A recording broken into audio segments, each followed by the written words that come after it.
Morning friends, this is Mahesh and welcome you back on entry app. Friends, ये एक बेहतरीन digital platform है जहां से आप हर प्रकार की स्टेट और सेंट्रल टीचर्स एंट्रेंस एग्जामिनेशन की तैयारी कर सकते हैं और साथ साथ आप हमसे हमारे सोशल मीडिया प्लेटफॉर्म पे भी जुड़ सकते हैं। आज का जो सेशन रहेगा वो एक ही बेहतरीन स्ट्रेटजी के ऊपर हम लोग बात करने।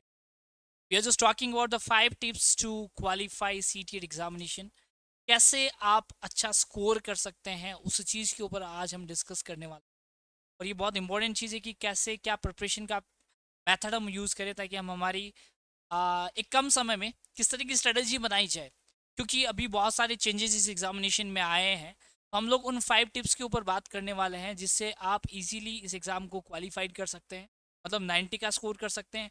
और बेटर स्कोर के लिए क्या करना पड़ेगा आपको, उसके ऊपर हम लोग बात करने वाले हैं। तो let's see first thing, strategy for cracking CTET examination. क्या स्ट्रेटेजी आपको यूज करनी पड़ेगी हर एक सब्जेक्ट को कंसिडर करते हुए। पहली और सबसे इम्पोर्टेंट बात, एक बात हम पहले समझ लेते हैं, इस बार एग्जाम पैटर्न में कुछ मॉडिफिकेशंस नज़र आए हैं, कुछ इस एग्ज़ाम में चेंजेस नज़र आए हैं। एग्ज़ाम के चेंजेस को हमें बड़े अच्छे से अंडरस्टैंड करना पड़ेगा। सेकंड थिंग, जो भी ब्लूप्रिंट अभी जनरली कहा जाए, जो भी ब्लूप्रिंट हमें अवेलेबल होगा सीबीएसई के through, that we have to discuss as per that paper. Now the third thing is, इस बार जो एग्जामिनेशन होनी है वो ऑनलाइन मोड में होनी है, ऑफलाइन मोड में नहीं होनी है। तो क्या उस चीज़ के लिए फोकस किया जाए। सेकंड थिंग, क्या एग्जाम चेंजेस को कंसिडर किया जाए, या दूसरी बात यहाँ पे आ गया सिलेबस, क्या सिलेबस में चेंजेस हुए। इन सारी चीज़ों के ऊपर हम लोग क्या करने वाले हैं, डिस्कस करने वाले हैं। ये सारी चीज़ें आपको समझनी पड़ेगी and then according you are preparing your strategy. उसी के अकॉर्डिंग आप अपनी स्ट्रेटेजी तैयार करेंगे ताकि आप आने वाली सीटीएट एग्जामिनेशन को अच्छे से क्रैक करें। So let's see, the first thing is, first पहली और सबसे इंपॉर्टेंट चीज़ इस बार जो रहने वाली है, हम बात करने वाले हैं सीटीएट पॉसिबिलिटीज 21 और मे बी 22 दिसंबर और जनवरी कंसिडर करके चल रहे हैं, उसी चीज़ को फोकस कर रहे हैं। पहली सबसे इंपॉर्टेंट बात, इस बार एग्जामिनेशन ऑनलाइन रहनी है। तो ऑनलाइन एग्जामिनेशन की तैयारी कैसे करें। सबसे बड़ी प्रॉब्लम अभी तक, एक बहुत टफ काम आपके लिए हो जाएगा कि ऑफलाइन मोड से ऑफलाइन ऑनलाइन में आना थोड़ा सा टफ हो जाता है। और उसी चीज़ को ध्यान में रखते हुए एंट्री ऐप जैसी एक बेहतरीन प्लेटफॉर्म आपका सहयोग करने के लिए, आपको सही राह दिखाने के लिए तैयार बैठा है। तो सबसे पहली बात, किस तरीके से ऑनलाइन एग्जामिनेशन की प्रिपरेशन की जाए, इट इज़ वेरी इंपॉर्टेंट। सबसे इंपॉर्टेंट चीज़ है मॉक टेस्ट। ये बहुत ज़्यादा हमारी हेल्प करेंगे।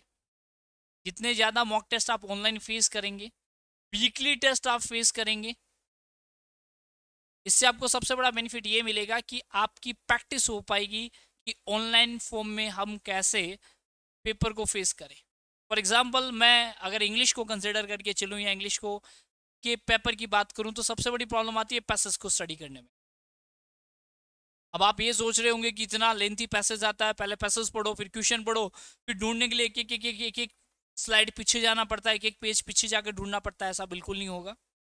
सिंपल थिंग इज दैट, जो क्वेश्चन दे रखा है उसके साथ साथ आपको पहले पैसेज को बड़े अच्छे से पढ़ना पड़ेगा, स्टडी करें पैसेज की अच्छे से। और मैंने आपको पैटर्न बताया, सबसे पहले क्वेश्चन पढ़ के आए, पहले क्वेश्चन स्टडी किया, उसके बाद पैसेज पे चले, ताकि आपको बार बार मूव नहीं करना पड़े। और ऑफलाइन पेपर में ये होता था कि जब आप क्वेश्चन पढ़ लेते तो मार्क कर देते, यहाँ पर से ये आंसर है। आपके पास ये फैसिलिटी भी नहीं रहेगी। तो आपको फोकस करके रखना कि कहाँ पर से जो हमने क्वेश्चन पढ़ा उसका रिलेवेंट आंसर मुझे कहाँ मिलेगा। ऑनलाइन में सबसे बड़ी ये चीज़ आपको थोड़ा सा फोकस करके करना पड़ेगा। And by the practice, we can say by the mock test और वीकली टेस्ट से आप इजीली क्या कर सकते हैं, इस प्रैक्टिस को डेवलप कर सकते हैं। और इंग्लिश खुद ये कहता है कि प्रैक्टिस मैक्स मैन परफेक्ट। और जितना आप बेटरली प्रैक्टिस पेपर सॉल्व करेंगे उतना आप अच्छा कर पाएंगे। तो पहला सबसे इंपॉर्टेंट पार्ट, ऑनलाइन एग्जामिनेशन की प्रिपरेशन के लिए आपको अपना मेथड चेंज करना पड़ेगा। थोड़ी प्रैक्टिस करनी पड़ेगी, मॉक टेस्ट ऑनलाइन सॉल्व करने पड़ेंगे, वीकली टेस्ट फेस करने पड़ेंगे। And by this you can definitely capture that. आप सही ट्रैक पे आ पाएंगे और सही जगह तक पहुंच पाएंगे। दूसरी बात, मैंने कहा सिलेबस के अगर हम फोकस करके चलें, तो हम ये नहीं कहेंगे कि complete syllabus changes, slight changes आपको नजर आएंगे, माइनर चेंजेस आपको नजर आएंगे। जो कॉन्सेप्ट आप पढ़ रहे थे उससे रिलेवेंट कुछ और टर्मोलॉजीज को ऐड करके थोड़ा और वाइड एक्सप्लेनेशन आपके साथ मिल सकता है। मीन्स इस बार आप फैक्ट बेसिस या फिगर बेसिस आंसर्स मत कंसिडर करें कि आपको फैक्ट बेसिस दे दिया, जनरल इंग्लिश में पूछ लिया गया कि as per the sound how many vowels, how many consonant, quick figure और फैक्ट बेसिस क्वेश्चन पूछे जा रहे थे, उस तरह के क्वेश्चंस नहीं पूछे जाएंगे इस बार। Most probably concept basis question पूछे जाएंगे, कॉन्सेप्चुअल अंडरस्टैंडिंग आपको करनी पड़ेगी। सिचुएशन बेसिस क्वेश्चन आपको सबसे ज्यादा पूछे जाएंगे। तो आपको एक सिचुएशन दी जाएगी, उस सिचुएशन में अप्रोप्रिएट रिलेवेंट टर्म्स या टर्मोलॉजी क्या यूज होगी ये आपको अंडरस्टैंड करना पड़ेगा, then according you can be easily solve. तो बेसिक स्टडी काम में नहीं आएगी, डीप स्टडी आपको करनी पड़ेगी, कॉन्सेप्ट को प्रॉपर्ली अंडरस्टैंड करना पड़ेगा। स्लाइड चेंजेस आपको सिलेबस में नजर आएगा, don't worry, it will be covered so soon, going on well. उसी के अकॉर्डिंग हमें अपने आप को आगे बढ़ाकर रीड करना है। Now the third thing is concept based question, जो मैं अभी आपको कह रहा था। मैंने कहा 90 क्वेश्चंस इजी गोइंग क्वेश्चंस रहेंगे। अब पुराने पेपर की अगर आप प्रैक्टिस कर रहे हैं, मैं अभी आपको भी कह रहा हूँ, ओल्ड पेपर्स जो भी हैं, ओल्ड पेपर सेट डेफिनेटली आपको मिल जाएंगे। आप सीबीएसई की साइट से पुराने पेपर डाउनलोड कर सकते हैं, उन पेपर को सॉल्व करने की कोशिश कीजिए। मोस्ट प्रोबेबली 90% क्वेश्चन का आइडिया आपको यहाँ से मिल जाएगा, बट 60 क्वेश्चंस जो कॉम्प्लेक्स क्वेश्चन है उनके लिए आपको प्रॉपर स्टडी करनी ही पड़ेगी। उसके लिए आपको कॉन्सेप्चुअल डेवलपमेंट करना ही पड़ेगा, कॉन्सेप्ट को समझना पड़ेगा। मैंने कहा आपको एक वाइड सिचुएशन दी जाएगी, उस सिचुएशन को अंडरस्टैंड करना पड़ेगा, और सिचुएशन के अकॉर्डिंग जो अप्रोप्रिएट पेडागोजिकल आंसर होगा, पेडागोजी के अकॉर्डिंग वो आपको वहां पे पुट करना पड़ेगा कि क्या सही आंसर हो सकता है। तो यहाँ कॉन्सेप्चुअल लर्निंग बहुत इंपॉर्टेंट रोल प्ले करेगी। कॉन्सेप्ट बेस्ड क्वेश्चन पूछे जाएंगे, जब तक आपका कॉन्सेप्ट क्लियर नहीं है डायरेक्टली मत समझिए कि डेफिनेशन दे दी ये पूछ लिया गया, सिचुएशन दी जाएगी, उस सिचुएशन के अकॉर्डिंग आपको अंडरस्टैंड करना पड़ेगा, and then according you may be find out the answer. उसी के हिसाब से आप क्या करेंगे, सही आंसर तक पहुंचने की कोशिश करेंगे।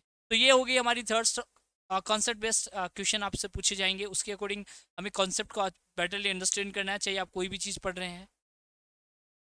Sample paper and blue print of a paper, भाई मैंने आपको दो चीज़ें कही, पहले ऑल्ट पेपर्स को सॉल्व करें, इससे आपको सबसे बड़ा बेनिफिट, जैसे मैं अगर इंग्लिश लैंग्वेज की बात करूं, अनसीन पैसेज, आपको आइडिया लगेगा आपकी कॉम्प्रिहेंसिव अंडरस्टैंडिंग कैसी है, कॉम्प्रिहेंशन को आप कैसे अंडरस्टैंड करते हैं उसके ऊपर। सेकंड, पेडागोजी के किस पैटर्न पे क्वेश्चन पूछे जाते हैं, ये चीज क्लियर हो जाएगी। Now the second thing is that इस बार जो स्लाइड चेंजेस हुए हैं, मैंने कहा कॉन्सेप्ट बेस्ड क्वेश्चन पूछे जाएंगे, तो कॉन्सेप्ट बेस्ड क्वेश्चन के लिए आपको आइडिया देखना पड़ेगा कि किस तरह के लैंग्वेज यूज कर रहे हैं। कि जिस तरह का सैम्पल पेपर अभी हमें मिलने वाला है, या जो ब्लू प्रिंट सीबीएसई इशू करेगा, उससे हमें आइडिया लग जाएगा कि किस पैटर्न में हमसे क्वेश्चन पूछे जाएंगे, right. Now the next thing most important, focus on online paper practices. ये बहुत ज़रूरी चीज़ है, जितने ज़्यादा आप टेस्ट पेपर सॉल्व करेंगे, मैंने कहा टॉपिक वाइज क्वेश्चन सॉल्व कीजिए, कंसेप्ट बेटरली क्लियर होंगे। फर्स्ट थिंग, ऐसा हम लोगों ने इस एप्लीकेशन में यूज भी किया, हर एक टॉपिक पे 50 to 60 क्वेश्चंस आपको सॉल्व करवाएं। Second, weekly